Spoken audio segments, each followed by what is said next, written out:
அவர் வந்து கட்சி பணிகள் செய்யக்கூடியவரு. உள்ள வந்துட்டு எம்ஜிஆர்ட்ட தனியா பேசுறாரு. "அந்த கல்யாணத்துக்கு நீங்க போவாதீங்க. அந்த எம்எல்ஏ அவ்ளோ பாவம் பண்றாரு. கட்சி பேர வந்து கெடுக்குறாரு." துரு புடிச்சிருந்த நாற்காலிய எம்ஜிஆரே எடுத்து போட்டு உட்கார்ந்து பார்க்குறாரு. உடனே நலங்கு நிகழ்ச்சி நடக்குது. அடுத்த நாள் காலையில கல்யாணம். அப்புறமா எம்ஜிஆர் ஆசீர்வாதம் பண்ண உடனே மாப்பிள்ளை என்ன சொல்றாரு, "இப்பவே நான் தாலிய கட்டிடுறேன்." எம்ஜிஆர் கிளம்பும்போது, "நீங்க கிளம்புனீங்கன்னா நான் உயிரே விட்டுருவேன். நீங்க வந்தத விட எனக்கு என்ன நல்ல நாள் இருக்க முடியும்?" சாப்பாடு வந்தா, எனக்கும் கூப்பிட்டு சாப்பாடு குடுப்பாங்க. வேலைக்காரன் தானே வெளிய நிக்கிறான், வீட்ட பார்த்துக்கிறான்ற மாரிலாம் கிடையாது. அப்பவும் ஜானகி அம்மாட்ட நான் ரூ. 500 ரூ. 1000லாம் கடன் வாங்குவேன். கடன் தான் குடுத்துருக்காங்க. ஒரு நாள் கூட அவங்க திருப்பி கேட்டதே கிடையாது. இதே எம்ஜி சக்கரபாணிட்ட போய் கேட்போம். துட்டு குடுத்துருவாரு, கடன் குடுத்துருவாரு. கராரா திருப்பி கேட்பாரு. இல்லாட்டி சில சமயம் கேட்காம விட்டுருவாரு. ஏன்னா, அடுத்த தடவ அவர்கிட்ட போய் நிக்கவே முடியாது. நைட்டு வரும்போது கார வந்து ஹாரன் அடிக்காம உள்ள வர சொல்லுவாராம். தூங்கிட்டா திட்டு விழும். ஏன்னா வீட்ட பார்த்துக்க வச்சிருக்கோம். அப்புறம் நீ அந்த வேலைய செய்யலன்னா அப்படின்னு. அந்த மாரி 2 தடவ கூப்பிட்டு ஒரு தடவ இவர் தூங்கிட்டு இருக்காரு. அப்புறம் அவங்க வந்து கண்ணாயிரம் தான் கூப்பிடுவாங்களாம். கண்ணாயிரம் அப்படின்னு சவுண்டா கூப்பிட்டோனே, அம்மா அப்படின்னோனே, ஐயா கூப்பிட்டது காதுல விழலையா?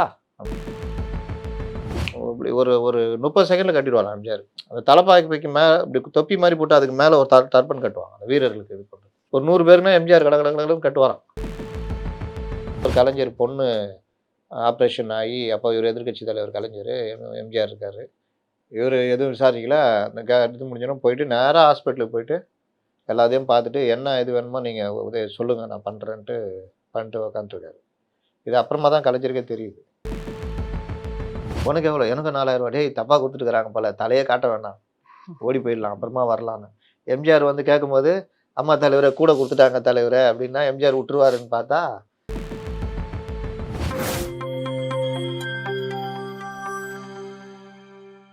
நியூஸ் பிக்ஸ் இந்தியா நேயர்களுக்கு வணக்கம். என்றென்றும் எம்ஜிஆர் பகுதிக்கு உங்களை அன்புடன் வரவேற்கிறோம். முத்தலீப் சார் வணக்கம். வணக்கம்.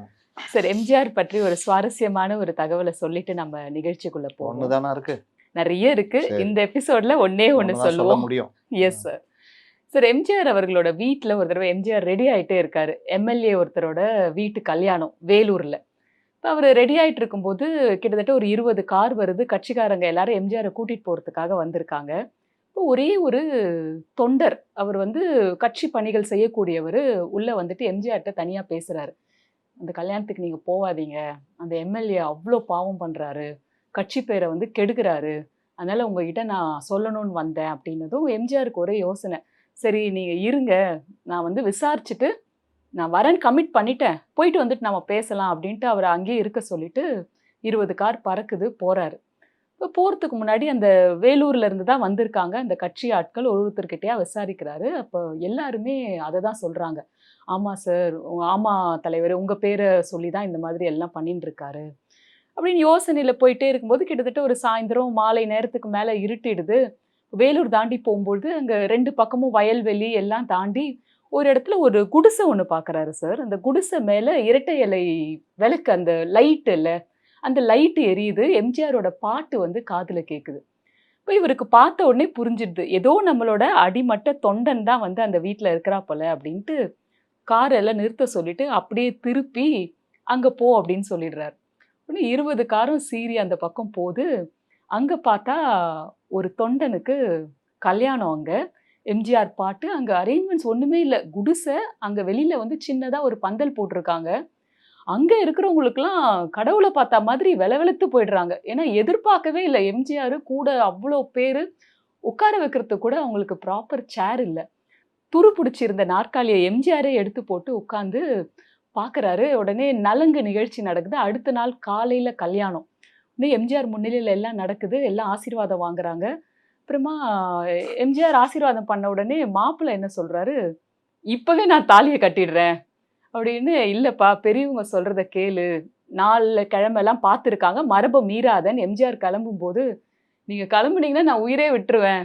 நீங்க வந்தத விட எனக்கு என்ன நல்ல நாள் இருக்க முடியும்? நான் எதிர்பார்க்காம கடவுளே வந்தா மாரி இருக்கீங்க. நீங்க தாலி எடுத்து குடுங்க." ராமச்சந்திரமூர்த்தியே வந்துட்டார். அப்புறம் எம்ஜிஆர் தாலி எடுத்து குடுத்து கல்யாணம் முடிஞ்சிடுது சார். இந்த ஜிப்பா, வேஷ்டியில வந்து எம்ஜிஆர் வேலூர் எம்எல்ஏ கல்யாணத்துக்கு குடுக்கறதுக்காக 2 5 பவுண்ட்ல தங்க சங்கிலி. அது முடிச்சு வச்சிருக்காரு. அத எடுத்து இவங்க கிட்ட குடுத்து மாத்திக்க சொல்றாரு. ஸோ கிஃப்ட்டா குடுத்துட்டு, திரும்ப வந்து கார திருப்பு ராமாபுரத்துக்கு அப்படின்னு அப்படியே வந்துடுறாராம்.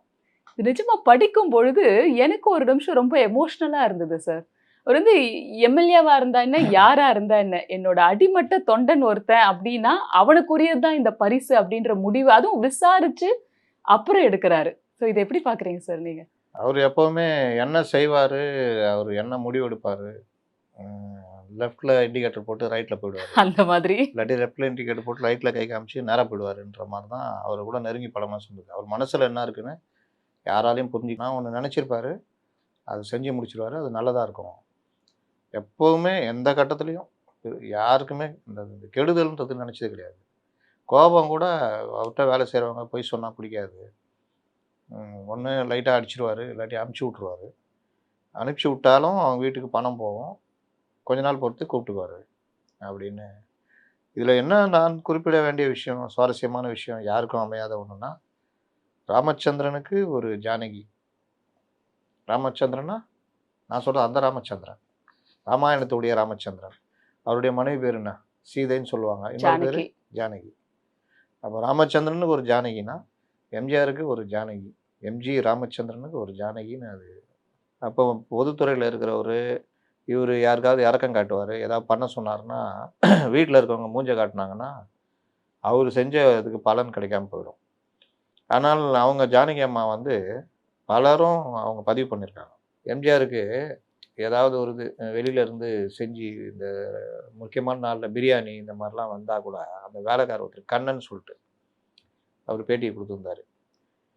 எம்ஜிஆர் வீட்ல ஒரு நாள் வேலை கேட்குறாரு. கார் மறிச்சு நின்னு கேட்குறாரு. என்ன வேலை செய்வேன்றாரு. என்ன படிச்சிருக்கேன்னு கேட்குறாரு. அதுக்கப்புறம் சரின்ட்டு என் வீட்ட பார்த்துக்கோ அப்படின்னு, கடைசி வரைக்கும் அவருக்கு திருமணம் ஆகுற வரைக்கும் எம்ஜிஆர் தான் கல்யாணம் பண்ணிச்சு. அப்ப நீங்க சொன்ன மாரி எம்ஜிஆரே பார்த்து பாண்டிச்சேரியில கல்யாணம் பண்ணி வச்சு, அதுக்கப்புறம் அங்கேயே மில்லு வேலைக்கு போறேன்னோன ரொம்ப வருத்தப்பட்டு அனுப்பிச்சு வச்சாங்களாம்.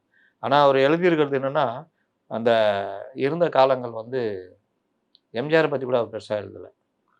அவங்க என்ன பார்த்துக்கிட்டது தான், எங்க அம்மா கூட என்ன அப்படி பார்த்துக்கல.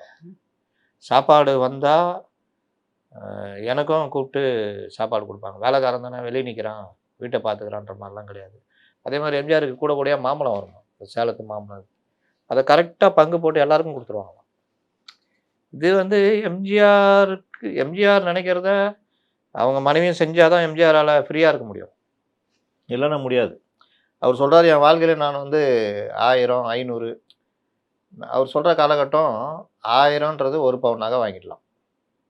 அது கூட கிடையாதுங்க. பாரதிதாசன் வாழ்ந்த காலகட்டம்னா எனக்கு தெரிஞ்சு 100, 200ன்றது தான். அவ்வளோதான் சார் இருக்கும். அப்ப 1000ன்னா ஏன்னா 10 78, சவரன். 79லயே ரூ. 300 தான் சவரன். 78, 77 வரைக்கும் ரூ. 400. ஆ ரூ. 400. 79ல சரண் சிங் வரும்பொழுது அப்படியே டபுள் ஆயிடுச்சு. 800 ஆயிடுச்சு. 800 900 போயிடுச்சு. அப்போ இவரு சொல்ற காலகட்டம் பாரதிதாசன் தலைமையில, எம்ஜிஆர் தலைமையில பாரதிதாசன்லாம் கலந்துட்டாங்கன்னா, அப்ப பாரதிதாசன் இருந்த காலகட்டம்னா ரூ. 100 அந்த மாரி தான் இருந்திருக்கும். அப்போ ஜானகி அம்மாட்ட நான் ரூ. 500, 1000லாம் கடன் வாங்குவேன். கடன் தான் குடுத்துருக்காங்க. ஒரு நாள் கூட அவங்க திருப்பி கேட்டதே கிடையாது அப்படின்னு. இதே எம்ஜி சக்கரபாணிட்ட போய் கேட்போம். துட்டு குடுத்துருவாரு, கடன் குடுத்துருவாரு. கராரா திருப்பி கேட்பாரு. இல்லாட்டி சில சமயம் கேட்காம விட்டுருவாரு. ஏன்னா அடுத்த தடவ அவர்கிட்ட போய் நிக்கவே முடியாது. ஆனா இவங்ககிட்ட எவ்வளோ தடவ வாங்கியிருக்கேன் திருப்பி குடுத்ததே இல்ல அப்படின்னு. இன்னொரு தடவ எம்ஜிஆருக்கு வந்து திடீர்னு செக் பண்ணுவாராம் எம்ஜிஆர். அவர் என்னதான் இதா இருந்தாலும் எம்ஜிஆர்ட்ட இந்த ஒரு குணம்லாம் இருக்கு. ஒர்க் பண்றபோது கரெக்ட்டா இருக்கணும் அப்படின்னு. நைட்டு வரும்போது கார வந்து ஹார்ன் அடிக்காம உள்ள வர சொல்லுவாராம். தூங்கிட்டா திட்டு விழும். ஏன்னா வீட்ட பார்த்துக்க வச்சிருக்கோம். அப்புறம் நீ அந்த வேலைய செய்யலன்னா அப்படின்னு. அதனால இவர் கதவ தொறந்து வச்சுட்டு ஒரு சேர்ல உட்காந்து லைட்டா தூங்குனா கூட ஹார்ன் அடிச்சு அந்த வண்டி வருதுன்னா டக்குனு எந்திச்சு நின்னுடுவாராம். எம்ஜிஆர் நம்பிடுவாராம். இந்த மாரி ஒரு தடவ இவரு அவர் வந்துட்டாருன்னா எந்த நேரம் இருந்தாலும் நைட்டு 2 மணிக்கு படுத்தாலும் காலையில 4 மணிக்கு எந்திரிச்சுட்டு மொட்டை மாடில எக்சர்சைஸ் பண்ணிட்டு, நாய்ங்க 2 இருக்குமா மேல.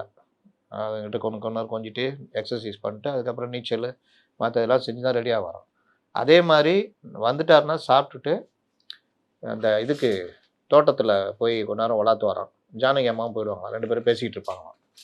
அந்த மாரி டைம்ல கண்ணா அப்படின்னு கூப்பிடுவாராம்.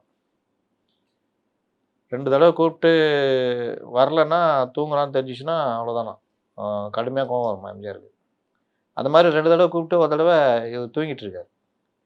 அப்புறம் அவங்க வந்து கண்ணாயிரம் தான் கூப்பிடுவாங்களாம். கண்ணாயிரம் அப்படின்னு சவுண்டா கூப்பிட்ட உடனே, அம்மா அப்படின்னோனே, ஐயா கூப்பிட்டது காதில் விடலையா அப்படின்னா, அம்மா காதில் விடலம்மா. சரி ஐயா கூப்பிட்றாங்க பார். இவங்க வந்து அதை சமாளித்து அவர் கோபத்துக்கு வராமல் பாதுகாத்துக்குவாங்க.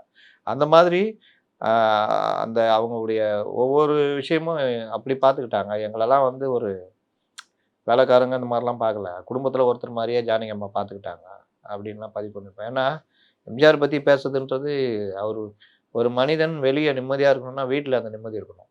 வீட்டில் ஒரே சண்டை சச்சரவு, நீங்கள் வாட்டில் துட்டு வர துட்டெல்லாம் தூக்கி கொடுக்குறீங்க அப்படி இப்படின்ற மாதிரி மைண்ட் செட்லாம் இருந்துச்சுன்னா அவரால் நிம்மதியாக இருக்க முடியாது.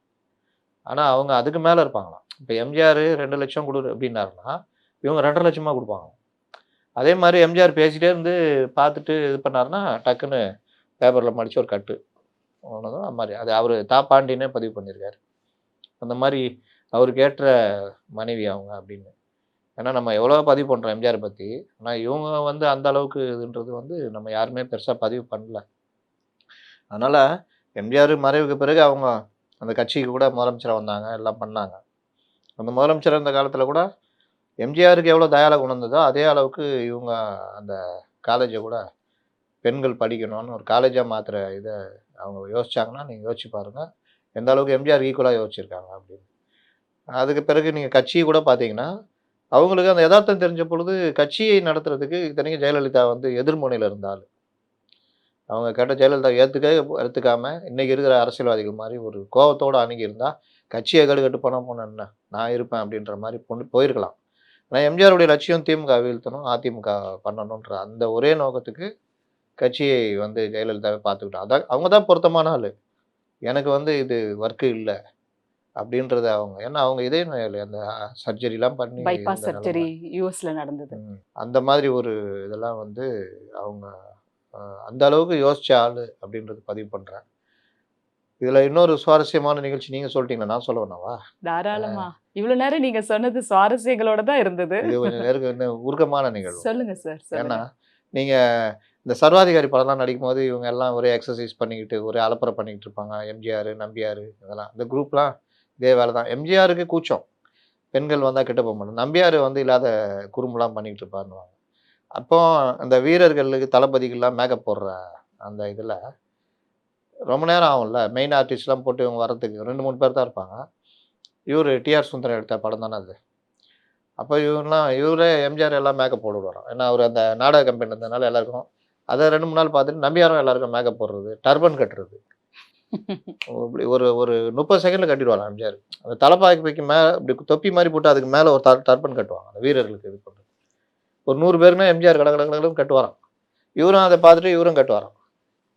அவர் டிஆர் சுந்தரம் வந்தோடனே எம்ஜிஆர் போய் முதலாளி நான் ஒரு 50 பேருக்கு நீ டர்பன் கட்டிக்கிறேன். முதலாளி இவர் போய் சொல்கிறாரு, நான் தான் 50 பேருக்கு கட்டினேன், இவர் 40 பேருக்கு தான் கட்டினாருன்னு கிண்டல் அடிச்சுக்கிட்டு 2 பேரும். ஏன்னா அது தெரியும்ல நம்பியாருடைய கிண்டல் கத்தி. ஆமா. என்னையா அப்படி பண்ணிட்டேன்னா நான் டைரக்டர் சொல்றத பண்ணியிருந்தேன்னா அவ்வளோதான் நீங்கள் அப்படின்னு அந்த மாதிரி கிண்டல் அடிக்கிறாங்க. இந்த மாதிரி பல சுவாரஸ்யங்கள் எம்ஜிஆருடைய வாழ்க்கையில் உண்டு. ஒரு படம் முடிஞ்சு ஷூட்டிங் முன்னாடி அதை முடியுது போல். எம்ஜிஆர்கிட்ட வந்து ஜூனியர் ஆர்டிஸ்ட்டுங்க அதை கேட்குறாங்க. எம்ஜிஆர் என்ன சொன்னாரா, அந்த சீனு கொஞ்சம் சரியில்லை, மறுபடியும் அதை கொஞ்சம் இது பண்ணு அப்படின்னு டைரக்டர்கிட்ட தயாரிப்பாளர் 2 நாள் எக்ஸ்ட்ரா வேலை. 2 நாளுக்கு அவங்க வருமானத்தை ஏற்படுத்தி கொடுத்துட்டாரா, சில இதை நானே கொடுத்துட்றேன்ற மாதிரிலாம் பண்ணுவார். அதனால் யாருக்கும் கஷ்டம் வைக்காமல் நான் பார்த்துக்கிறேன், என்கிட்ட காசு இருக்குது, வர நான் கொடுத்துக்கிட்டு இருக்கிறேன் அப்படின்னு. இது எத்தனை பேர் செய்கிறாங்க சொல்லுங்கள்?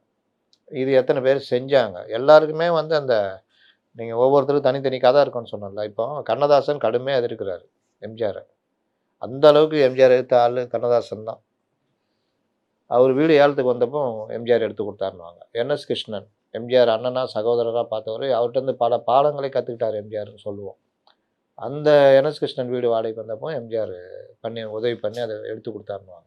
இந்த மாதிரி யாருக்கு என்ன பண்ணாலும், ஏன் முதல்வர் கலைஞர் பொண்ணு ஆப்ரேஷன் ஆகி அப்போ இவர் எதிர்கட்சி தலைவர் கலைஞர் எம்ஜிஆர் இருக்கார், ஏன் வரலன்னு கேட்குறாரு சட்டசபைக்கு. இல்லை பொண்ணுக்கு ஆப்ரேஷனு செல்வி,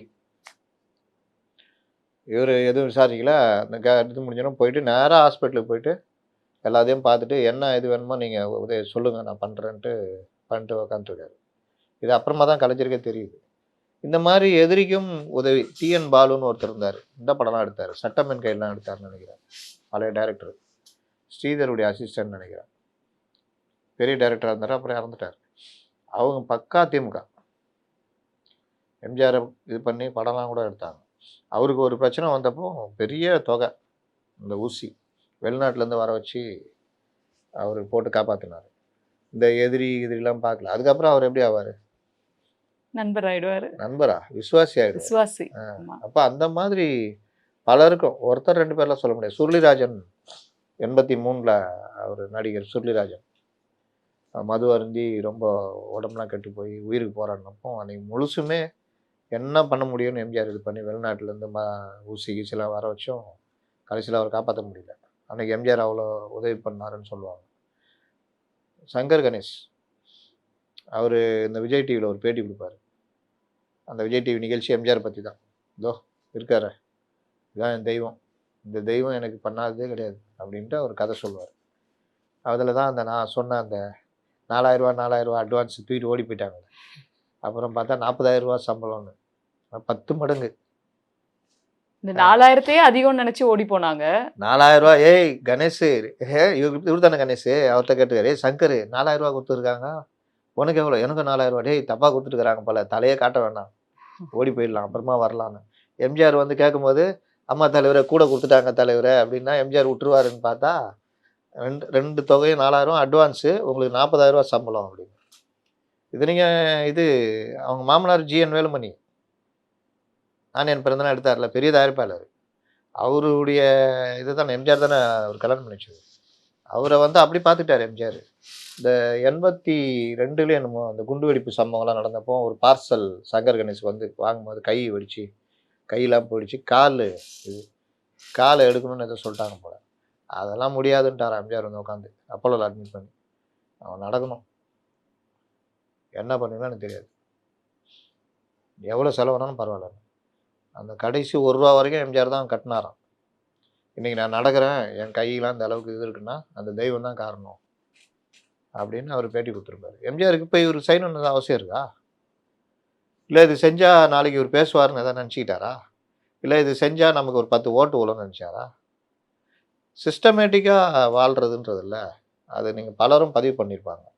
இப்படித்தான் வாழணும், இப்படித்தான் இருக்கணும், இந்த மாதிரி தான் போகணும், இந்த மாதிரி வகுத்துக்கிட்டு செயல்பட்ட வாழ்க்கை இருக்குல்ல, எனக்கு தெரிஞ்சு நான் ரொம்ப பேர் யார்ட்டையும் பார்த்ததில்லை.